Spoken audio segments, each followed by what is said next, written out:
And we are live on this lovely Friday morning. It is Friday, October 19th. Yes. And as always, you are joining us for Nonprofit Social Media Nerds. I'm Josh Hirsch. And with me, my co host is Julia Campbell. Yeah. Hi, buddy. I'm happy to be here with you today. I've missed everyone.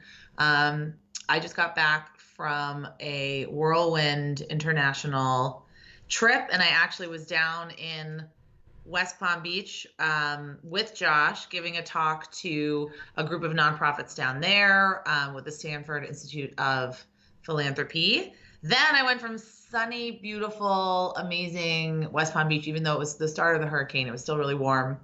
Then I flew to Moscow and I was there for like 7 days. I know 6 nights. And Moscow was unbelievable. I'm sure all of you have seen. I've been posting a ton about it. And we'll talk about that today, but it's nicer than Paris. I'm gonna go ahead and say it.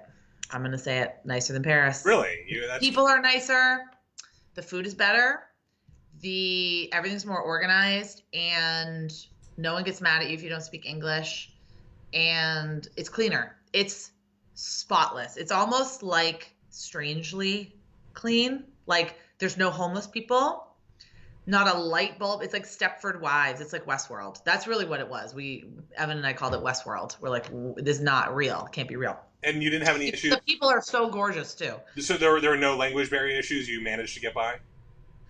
There were a lot of language barrier issues, but everybody was so nice and kind and understanding. And the thing is, Evan and I, we could pass for Russian. So whenever we'd go anywhere, people would just talk to us and start talking to us. And I'd have to say, oh no, pожалуйста. I can say a few words in conversational Russian. So that was incredible. And then I just got back from Erie, Pennsylvania, which was an entire nightmare. Not the Erie, Pennsylvania was not a nightmare. I can't even go into it. So now if I'm acting brain dead, that because I definitely am brain dead. So most of you probably know who I am. I'm Julia Campbell. This is my page, and Josh and I do the Nonprofit Social Media Nerds. We're trying to do it at least once a week. October's been an insane month for both of us. It's Breast Cancer Awareness Month. Hence the pink. And I know Josh has been working like 24 hours. So this topic is actually pretty timely for the both of us. So why don't you introduce the topic, Josh? Sure. So we noticed that in the group that Julie and I co-minister up here, if you guys want to join, it's our social media storytelling group. There's been the discussion about what are the expectations of a social media manager to always be on. How are you managing with your content? How are you managing with replying to messages? So we just kind of want to talk about some different workflows that we deal with, and especially since Julia was just in Russia, I'm sure it was not necessarily always easy to be on between access to Wi-Fi and just wanting to enjoy being in Moscow, because who doesn't go to Moscow every day? And just some tools that we use, because time management is very important as a social media manager. Most times we aren't doing just communications. I know for my organization, I'm the director of mission and communication. So what that means is I get to do what I've always wanted to do in philanthropy, which is be basically a grant program officer and give away money. So getting to work with our grantees, excuse me, and manage that entire process and oversee the $100,000 we give out each year. But I get to put on my geeky hat and be a communications nerd when we're talking about how am I driving people to the organization, because there's a lot of misconception that, especially during this month being Breast Cancer Awareness Month, our phones are ringing nonstop for people who want to schedule mammograms, and that's not what we do. We're a conduit to care by providing resources to local health organizations to provide those services that those women need, whether that is screenings or treatments or general education. So how am I able to manage all, what it takes to be a communications professional? How am I able to manage what it takes to, handle the foundation side of our organization, but still have consistent presence online digitally? It is difficult because I don't know about you, but this is always in my hand. I mean, I literally live with the phone attached to me. If I could, I'd probably have it surgically attached. And, No. well, it reminds me of like Black Mirror, which is a really great series on Oh Netflix. God. And it's like this dystopian future where technology has taken over, and each little episode is a micro episode. But I could totally see the need, and with biomechanics, to always be connected. It's difficult because there is that expectation, and I know me. I want to provide the highest level of customer service as possible. Yeah. A lot of times, if someone is sending us a message, they are in need of help. And I know that when you were working for the women's domestic abuse shelter, that people would contact you at 2 o'clock in the morning because they're going through it at that time. And you don't want to leave someone out there helpless or hopeless. You want to be able to provide the answers to their questions at that time. So what can you do, as a nonprofit professional, as a social media manager, to provide that level of customer service, but at the same time have a life? Exactly. That's the challenge that we're facing today. And I'd love to hear from some other people as to what they do. And then of course, there's my constant need to get away from technology, because as we know, technology hates me, and I don't know why.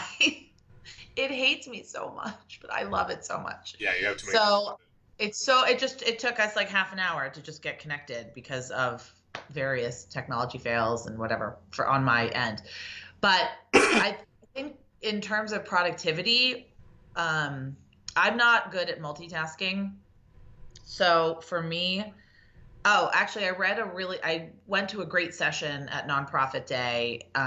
This woman named Kimberly McKenzie, and she's a consultant, and someone is coming in the house. Oh my God. Hold on one second. Hold on. I'm going to go. Hold on one second. So while Julia steps away for the second because someone just walked into her house unexpectedly, we'll talk here for a second about what I do when it comes to needing to manage the communication. So there's been a great tool, and I think we've started to see a rise in messenger bots. There's a lot of different communications, whether you're in a nonprofit, whether you're a for-profit, to get that level of communications instantly through messenger bots. There's a great tool that I've started to play around with. It's called ManyChat. That's manychat.com. You can sign up for free. Obviously, they have premium plans where you can get additional features, remove some of their branding. But it allows you to create these sequences. So there's various triggers depending on how they are coming into your message. Excuse me. Okay. And never a dull moment. Never a dull moment. So with grandparent coming over to drop something off. Nice.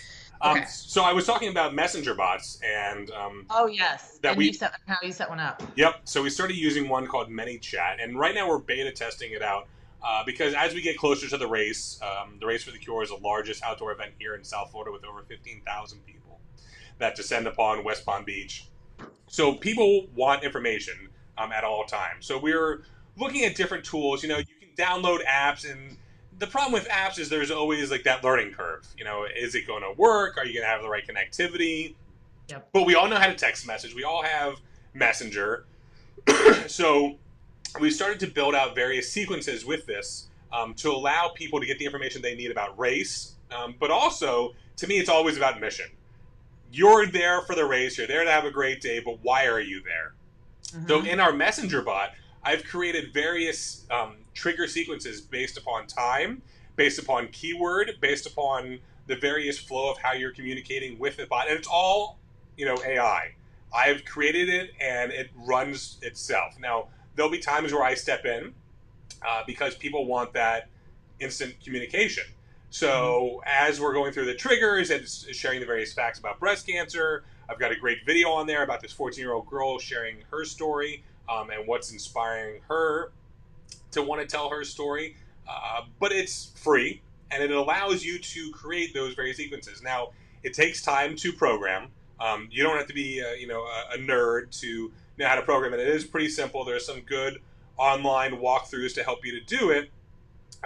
But to do it right, it will take you time. I certainly want to encourage all those that are joining us today, and if you're not watching this on the replay, look at how you can do, whether it's ManyChat, there's Mobile Monkey, there's a bunch Yeah, of look different... at what you can automate, right? Exactly. I mean, that's what comes down to is automation. And that's a great transition to our next topic is the need for social media automation. Yep. I certainly think that there's a lot of things that you can do to set it and forget it. That old Ron Popeil with his rotisserie, the set it and forget it. Yep. Exactly. So for me, for Instagram is a channel that we've started to invest more time in between Instagram stories, which we spoke about previously on one of our other episodes. But there's a great tool to schedule out your content. Now, you have to make sure that your account is a business account, and it's really easy to do in the settings to then, link your Instagram business account, which you won't notice any difference. Your viewers won't notice any difference. It just allows Instagram to talk to Facebook differently. Mm-hmm. So by setting it to a business account, then you can use a tool called Later. That's later.com. It's great. You can use for the free account, and once again, we're nonprofits. We have no budget, so we're going to use those free tools. And you can schedule up to 30 posts a month. That's not calendar days. It's whenever you start your first post. So if we started our first post here on October 19th, you have 30 posts from now until November 18th. And then it rolls back over. Now, I set one post a day, and I have, what's really cool is you can have a predefined set of hashtags. So it's already all set in there. I literally just put into the, it's got a media library, so I can upload a couple hundred pictures. And then when I have, 15, 20 minutes, I sit there and then queue up my pictures. I already have my, my hashtag all set in there. I set it and forget it. Really actually, great. That's a good point, because people have asked me about using Hootsuite, because now Hootsuite and Buffer integrate with Instagram. And I used Hootsuite for a client while I was away for 2 weeks to set up Instagram posts, but it does not have that functionality of having a media library, as far as I can tell on Hootsuite, and then definitely doesn't have the ability to do the archive hashtags, which is so huge. That sounds great. I mean, Later sounds amazing. Later's good because they also put out a really great professional development. There's a lot of good articles out there. They do the research of saying, all right, these are the optimal times to post. These are the right days to post. And, it's nice because it's all set there for you. Love it, love it. I want to make another point because I think it's important for social media managers to know that while social media should be relevant and timely, it doesn't have to be something that's happening at this exact moment. So I found that some of my most popular posts are from a photo shoot that I did weeks ago with my friend Renee. And then, I just put those photos and have a little tip, or I talk about something I'm doing, which doesn't have to be something that you're doing in this exact moment. Right. You can collect a great series of images or quotes or graphics, and you can schedule them out. So if you're going to be away on vacation, if you know that, you just aren't going to have time for Instagram, you have a big event coming up, I think it's important for people to know that. I get that question a lot. How much of our content needs to be spontaneous and in the moment, and how much can be pre-planned? I think it depends too, as well as what you've gone in. If you've got a major event, let's use the race for example, you better believe that I'm going to have tons of content, and I'm already scheduling out content now. We have tons of content leading up to it. It's 98 days left to the race. Make sure you register, drop in URL, drop in a couple, hashtags. Excuse me. But in the moment, that day of, I'm going to have we'll call it a street team. This street team is going to be out there collecting content. So they're going to be out there shooting Instagram videos and then relaying it back to me in the production truck, because I got to be in a production truck for the event. That's awesome. And we'll be sitting there having this huge library. Now, I'm going to be doing a lot of social media listening that day. That's where tools like Hootsuite really come into play. Actually, with Instagram too, you can do like a geolocation search based on a hashtag. So I can see everyone that's within 2 miles or even less of that of where the race of headquarters is, and anyone who's using the specific hashtag, I'll be able to know that because people like to have their content shared by brands. You know, it's that gratification that we're being heard. I think Disney does an amazing job of this. If you are going to Disney World on a family vacation and you tweet at, I think it's like My Disney Experience or something like that, they have these great preset graphics with countdowns until how many days you're going. They do an incredible job of social media listening. Social media listening is something that not a lot of brands are doing well, but those that do are doing it great. Yeah, I agree. So we talked about scheduling your content using Later. We talked about the automation using ManyChat. There's other great tools. You know, we talked about Hootsuite a little. When it comes to scheduling out content, whether that's straight posts for LinkedIn, Twitter, I'd say Google Plus, but Google Plus is dead, and there was really never any reason to use Google Plus, other than unless you worked at Google. And Pinterest, there's Tailwind. Yeah, Tailwind. Well, Tailwind also works, I think, for Instagram as well. Okay.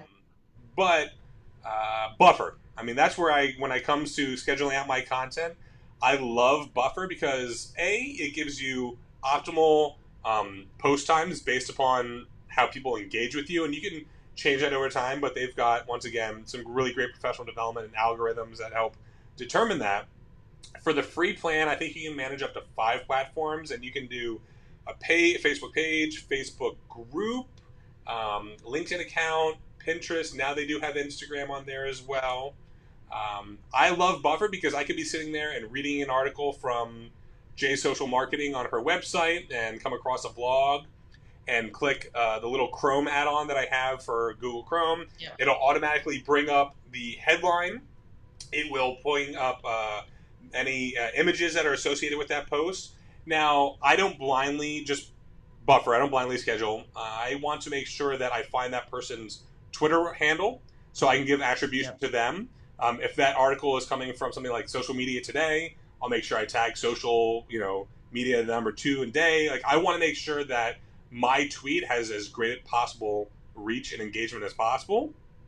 So that's why I'm always making sure who's putting it out there. Let's tag them as well as let's tag their publisher too. I know you like Hootsuite. Well, I use Hootsuite and Buffer, but I like Buffer's ability to schedule retweets. So the way I try to manage Twitter, because it's a fire hose of information, and also you can easily go down a Twitter rabbit hole. I know everyone says don't go on social media and email first thing in the morning.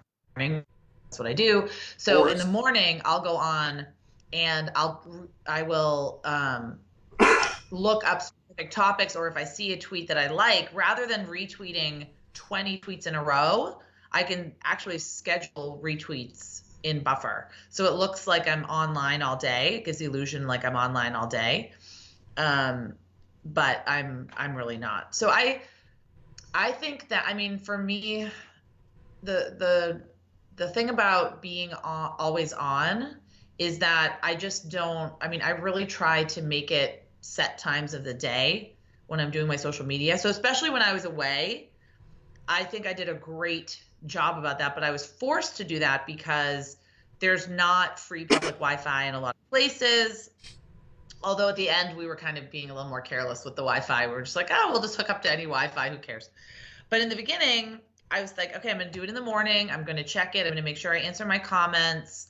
And then I'd go out and do my fun stuff during the day. And then we'd usually come back before dinner. And I would say, okay, I just need half an hour to check in, to schedule, to post a photo, make sure that all of my channels were covered. And then I would, really turn it off for the night. So I thought I love doing that. And now I feel like I'm home for 1 second and I'm immediately back into the hamster wheel of checking in every notification as it comes in.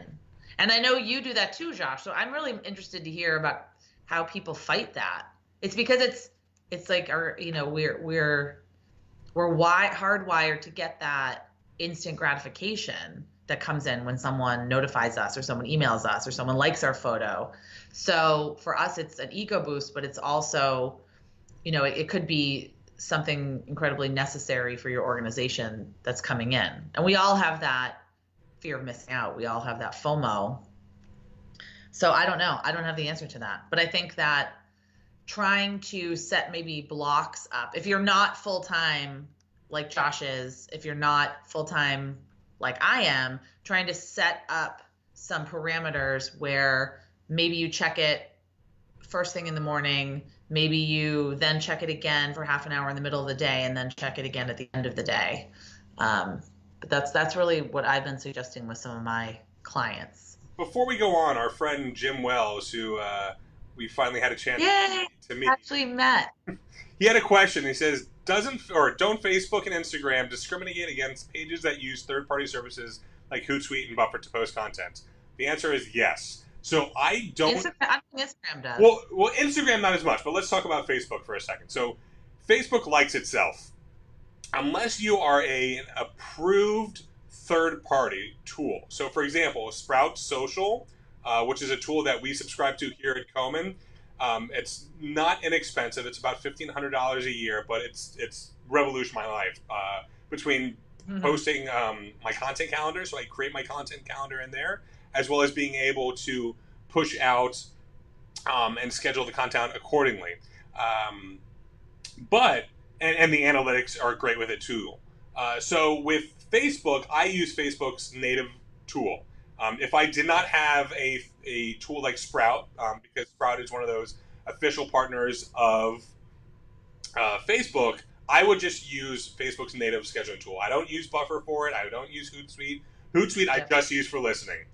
Buffer I will schedule out for Twitter, and I schedule out for LinkedIn. That's all I'm scheduling with that. Me too. That's funny. That's what I do. But for Facebook, I would use a native tool unless you have something like Sprout Social, like I said, which is one of those approved third-party tools. Instagram, I have not seen any penalty by using later. I don't have the time to, because I just don't have the time to schedule out posts for Komen on Instagram, but I know that I want to make sure that every day I've got to post up there. And it's interesting because the content that we're posting on Instagram, you don't see on any other channel. I like to really diversify the content and messaging between my channels to give you a reason to want to come in and see what else we're talking about. So on an Instagram, we have a campaign. Basically, it's the Faces of Komen, or Komen, South Florida, and it's a different race photo because that's what people attribute to us. That's when they think about us. They don't think about the hundreds of thousands of dollars that we're putting back into the community, aside from research, but specifically going back to those patients to get their screenings and treatments that they need. So we're showing all different excited people and having great all different ages, all different ethnicities, all different body types, everything that you can imagine of people participating in the race to see what it is to live and breathe Komen on that one day a year. Yep. Yeah, I do the same thing. So I think a good example is the social media work I'm doing with Success Boston, a program from the Boston Foundation. And they hired me to do their social media plan for October, which is college month. So normally I don't do the actual physical social media posting, but I love working with them and they're incredible. And it's so much easier to just do it myself than to create a calendar and create it all and give it to somebody else. So I was like, I'm just gonna do it. I'm also a perfectionist and a micromanager. So I just was like, I know if someone's gonna screw it up. But I was gone for 2 weeks and they knew that. So I used Buffer to schedule Twitter and LinkedIn for them. Then I went into Facebook on their page, used the native Facebook scheduling tool to schedule for Facebook. And then I used Hootsuite to schedule for Instagram. So it took me a long time to make sure that all the channels were covered for all of the days with all of the content and everything like that. But that's really how I did it. And then while I was gone, I did make a point to check, just kind of monitor at least once a day, all of the channels to make sure that it posted, to see if anybody had any questions. And then of course we had another person monitoring as well if things came up. That's not urgent care though. That's College Access and Success. And it's much more inspirational and informational. So it's not like urgent if someone had a question. I mean, it could wait 24 hours, honestly, but I think so just using these tools. I don't have the one tool to rule them all. It sounds like I should look into Sprout You Social. I should. know some people use HubSpot. I just don't. I just band-aid together a lot of different things and do what works for me. But from my personal self, I just to manage the Twitter chaos and LinkedIn, I use Buffer. And But I see that yeah. our friend Chris Strubb has joined us on the broadcast. Nice to see you this morning, Chris. Oh, Chris, talk about somebody who's always on. He's Yeah, always on. he is always on. Absolutely. Um, you brought up a point about monitoring. So we schedule out all this content, and all of a sudden something happens, and we'll relate it to a special event.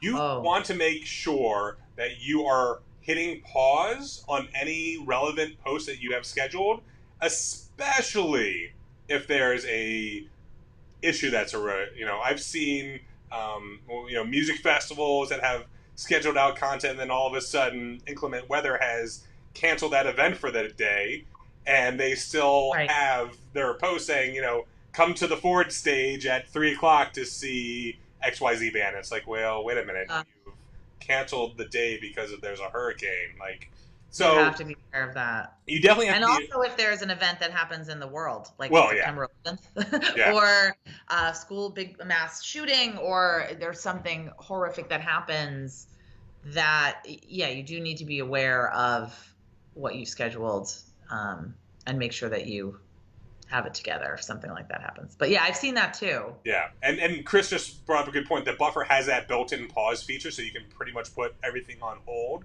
which Yeah, is a good thing because you need to assess, as Julia said, if something comes up, you want to make sure that you're not putting out inappropriate messaging.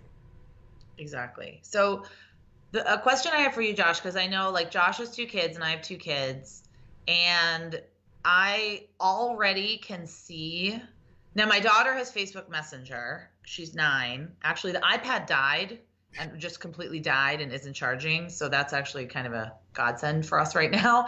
But she has Facebook Messenger. So the first thing she does when she comes home from school is she checks Facebook Messenger to see if her friends have messaged her. I can see all the messages. I have it mirrored on my phone, so I can see. And obviously, I have to approve everyone that she basically messages with the grandparents and like 3 friends from school. Is she using Messenger for kids or normal? Messenger for kids. Yeah, Okay. Messenger for kids. And I have it on my phone, so I see all of everything that's going on. But I see already the culture of she comes home, she's got to check it. She gets stressed out if she doesn't reply. She gets stressed if like it's right before bed and my mom wants to video chat with her. Like she doesn't want to let anybody down and she constantly wants to reply to all of these messages. So I see that and I notice that. So I've been trying to be more intentional with putting my phone away at the end of the day, at least just for a couple of hours, just putting it up in my bedroom. Because if it's near me, I will go on it. It's just a habit. I will do it. I'll go on it. But if it's upstairs, physically away from me, I do try to get away from it for a couple of hours. Because what I don't want is I don't want my kids to see that I am constantly on my phone, even though they know I'm working. And then when they are old enough, they think that's okay too. So I'm trying really hard to set an example, but it's really hard. So I don't know what everyone else does. And Chris had a great comment. He said, "I always try and live by the idea that even if there's a catastrophe, my content shouldn't feel inappropriate. But the timeliness Yes. thing that Josh mentioned is always critical." I mean, Hmm. it's true. We need to be aware. Um, it's sad, but as a social media manager, we're really never off. We might be out of the office, but because we have the most powerful tool in the world in our hand, which is a smartphone, which has really changed the way we communicate and the way that we expect that customer service level to be at all times. Um, Yep. you want that instant gratification, and it's hard. I mean, you really Yeah. need to find some me time to disconnect. And yeah, maybe it's that 4 or 5 hours a night that you get of sleep, if you only get 4 or 5 hours like I do. I know you're Because busy. I don't know how I do it. Well, you're a workaholic too. Yeah. I think it's also hard when you are a workaholic and you love your work, you're passionate about your work, and you feel very validated by your work. So I think that's another point is that if you're a social media manager and you hate it, you hate the always on culture, you hate answering all those notifications, you can't stand always having to reply on Twitter, then you might need to evaluate either the organization you're working for or the line of work you're in. So you definitely don't want to be hating what you're doing. And I might get stressed out and I might get tired and I might just want to throw my phone like in the lake, but I never hate it. I know it's never a day when I say I don't want to talk to anyone today. I don't want to see what's going on Facebook today. There really is never. I mean, maybe some days, but that has to do with politics, not my work. Maybe there's some days I don't want to look at my phone at all. But I think if that's a point that I try to make with some of my clients, is that if you genuinely hate social media and doing it and being on, even 75% of the day, then maybe that's not your skill set. Maybe that's not your strength. Maybe your strength is physically calling people and meeting with donors, or maybe your strength is human resources, or, everyone has their strength. And I think it's important for social media managers to be interested in the technology. You don't have to love every channel and embrace every channel, but to at least have some interest in it, get excited about it, be, really excited when someone likes your Instagram posts or messages you on Messenger. So that's my little soapbox. I definitely know I geek out when, I'm at a restaurant. Yeah. My Instagram, if you've ever had a chance to look at it, on Instagram, I'm at Jah07, Jah, my initials 07. I'm one of those foodie-grams. All I post is food. Food I've eaten, food I've made, different places I've traveled. When I sit there and I'll tag the restaurant, and then the restaurant will regram me, I mean, that's like, yeah. It's like, I'm so cool. But also there's a Twitter, or an Instagram account called South Florida Eats, and they have their own hashtag South Florida Eats. So anytime that I give, and I usually use that and tag them in all my stuff because most of the food I'm eating is here in South Florida, and we like to highlight all the incredible flavors that we have down here and the very rich, diverse culture. Whenever they regram something that I've put up there, it's like, okay, that's a good day. I know. So I think another point is to remember that social media was supposed to be fun. I think we forget that, and there's been such a backlash against social media lately. Every single headline is Facebook is violating user privacy. Twitter is overtaken by Russian spam bots. I mean, there's so much backlash and negativity out there that we forget that it can, first of all, just be used for fun, and it's fun. But secondly, it can really be used strategically, to help us accomplish our mission. So I think the next one, because I know we're at 12:30, I know Josh and I both want to talk about how to get respect for your work when you're a social media manager. What are some ways that you can showcase what you do, explain what you do to your staff members, and really encourage more buy-in from the higher ups? And a lot of that, for me, in my opinion, comes to analytics. When you can show direct increase in engagement, forget people that like you, forget the number of followers you have, that means nothing.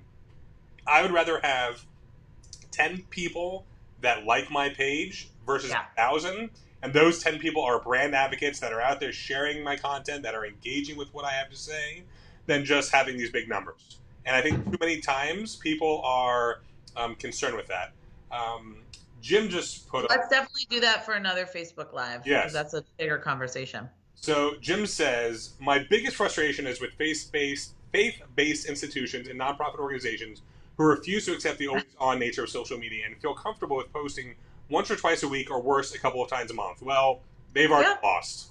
I mean, and I don't mean that in a bad way. We need, and it depends on the channel. So Twitter, you could be posting 15 times a day, and that's not too much. Yeah. Instagram, once, maybe twice a day is fine. Facebook, you could get by without posting every day. That's fine. But on Facebook, you need to be posting 3 to 5 times a week. Right. At minimum. The way I see it is that social media is like exercise, and it depends on your goals. If you want to lose 20 pounds in a month, you better be going to the gym every single day, right? And you better be strategic, and you better be focused, and you better know what you're doing, and you better have a plan.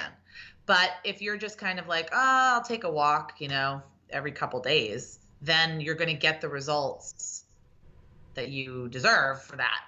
So it is based a lot on time and capacity, but it's a lot like exercise. That's how you have to be consistent, and you have to be focused, and you have to be strategic in what you're doing in order to get the results that you want. And if you don't really want to use it strategically, and you don't really care about the results, then yeah, posting a couple of times a month.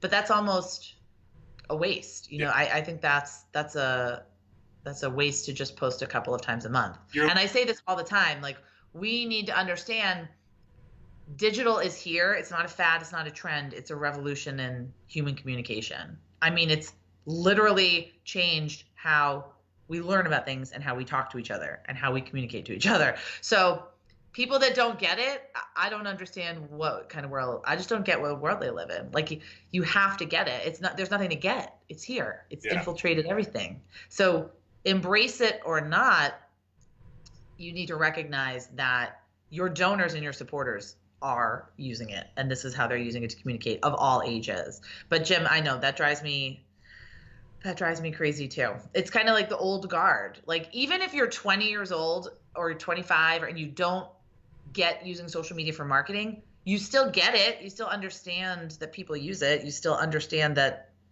we're in an always on culture. I think it's older generations that think it's a fad. They think it might go away, but it's not going to go away. It's not going anywhere anytime soon. I think we're just going to see the evolution of the way we communicate, and it's through this always on culture. So we really appreciate everyone joining us here today on another episode of Not Social Media Nerds. Please feel free to join us in our group. I always do this really good. There we go. That's a good one. Nonprofit Social Media Storytelling, where Julie and I co-administer that group. We're up to about 3,600 people in there. It keeps slowly, steadily growing, and we love it because those conversations in there are really focused around just that. It's how to more effectively tell your organization's story through social media. There's tons of other groups out there, but this group is really zeroed in on that. So if you haven't had a chance, please join us. Come check it out, and we'll see you again another time on Nonprofit Social Media Nerds. Yes. Bye, everybody. Bye, everybody. You. Thanks.